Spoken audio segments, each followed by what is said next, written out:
Tanzania ni miongoni mwa nchi zinazopiga hatua kwa kasi kubwa katika maendeleo ya serikali mtandao duniani. Mafanikio haya yameifanya kutambulika kitaifa na kimataifa na kushinda tuzo mbalimbali. Miongoni mwa tuzo hizo ni tuzo za Umoja wa Mataifa za ubunifu katika huduma za umma, yani UN Public Service Innovation Awards, zilizotolewa tarehe 26 Juni mwaka 2024 nchini Korea Kusini. Pia Tanzania ilishinda tuzo za mkutano wa dunia wa Jumuiya ya TEHAMA, yani World Summit on the Information Society, WSIS 2025, kipengele cha serikali mtandao, zilizotolewa tarehe 7 Julai mwaka 2025 mjini Geneva, Swiss.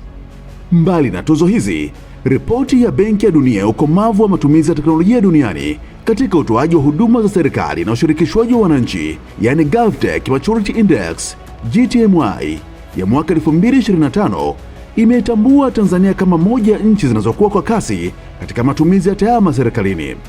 Kutokana na mafanikio hayo, Tanzania imeorodheshwa katika kundi A la ukomavu wa juu wa matumizi ya teknolojia katika utoaji wa huduma za serikali. Kundi hili linajumuisha nchi zinazoongoza duniani katika matumizi ya TEHAMA katika kuboresha huduma za serikali na kuongeza ushirikishwaji wa wananchi. Hii ni mara ya pili kwa Tanzania kutambuliwa kimataifa.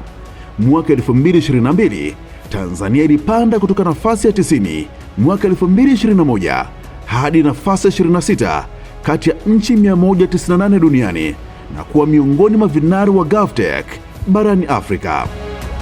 Mafanikio haya ni mwendelezo wa safari ya Tanzania ya kupanda ngazi katika ukomavu wa TEHAMA serikalini na kuendelea kujijengea taswira chanya kimataifa na kikanda. Msingi mkubwa wa mafanikio haya umetokana na uwepo wa sera, sheria, kanuni, viwango na miongozo ya serikali mtandao na kuwa chachu ya mageuzi ya serikali mtandao. Mazingira haya rafiki yamewezesha serikali kuwekeza na kusimamia miradi ya TEHAMA kwa mwelekeo mmoja wa kitaifa.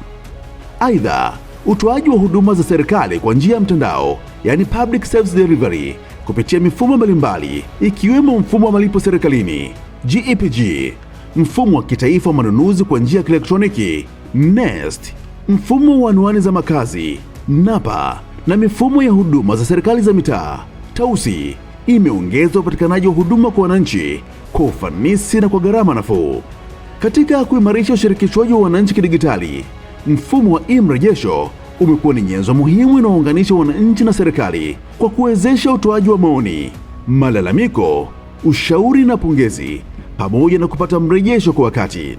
Mfumo huu umechangia kuimarisha uwazi, uwajibikaji na imani ya wananchi kwa serikali.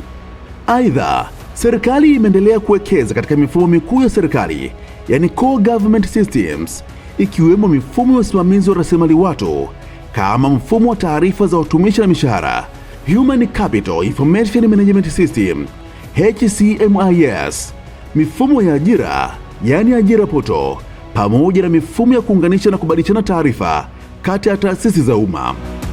Katika kuhakikisha mifumo ya serikali inasomana kwa ufanisi na kwa usalama, mfumo mkuu wa ubadilishanaji taarifa serikalini wa Government Enterprise Service Bus GovESB umeendelea kuwa muhimili muhimu unawezesha mifumo ya taasisi mbalimbali za umma kusomana na kubadilishana taarifa kwa usalama na ufanisi, hatua ambayo imesaidia kupunguza urudufu wa taarifa, kuharakisha utoaji wa huduma na kuongeza uwajibikaji.